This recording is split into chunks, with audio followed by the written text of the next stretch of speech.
Where your treasure is, there will your heart be also. God has given us unlimited treasures in His Word.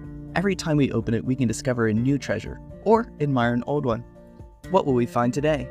Here's Carla Early with Treasure Hunt in the Word.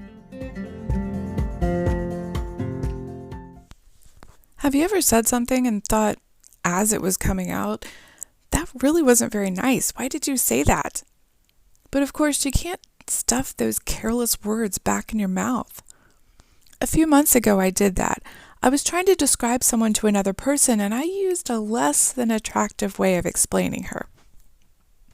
I said lots of really nice things about her first, but it was that last comment that she happened to overhear, without my knowledge. But that next week, I understood the passage that says, "The tongue is a little member and boasts great things. See how great a forest a little fire kindles." I had basically burnt down that friendship with one careless sentence that I couldn't take back. When I text, I get a chance to read over it, reword things, or even erase parts of it if I take the time to do that. It's always worth running it through a filter before hitting send. Now, how can we do that with our mouths? I read a sign in a gift shop one day that says, "I don't like to think before I speak. I like to be just as surprised as everyone else about what comes out of my mouth." Now, that's certainly a humorous saying, but a dangerous way to live. And it's definitely not how a Christian should live. Of course, we always need to be open to saying things the Holy Spirit prompts us to say, but in regular conversation, we should filter our speech. One way I've found to do that is through prayer. In my quiet time, I can think through my day, think of places I'm planning to go, people I'm planning to see, and situations I might be in. Then I can pray, "Lord, help me be a blessing to others in my words and actions." When praying over food, when I'm out with friends, I always add, "May our conversation be glorifying to you." That's a reminder to me and anyone else at the table where we should center our chat around. Another helpful way to filter our speech is to put it through the Philippians 4:8 test, which we've talked about before. Whatever is true, noble, right, pure, lovely, excellent, or praiseworthy, think about such things. And if they're not worthy to think about, it wouldn't be probable to talk about them either.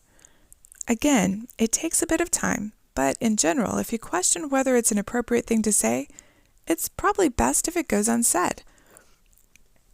What about the damage that has already been done? That's when Matthew 5:23 and 24 comes in.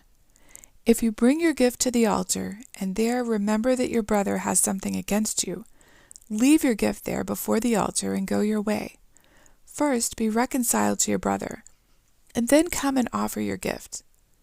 In other words, letting something put a wedge between us and another Christian also puts a wedge between us and God.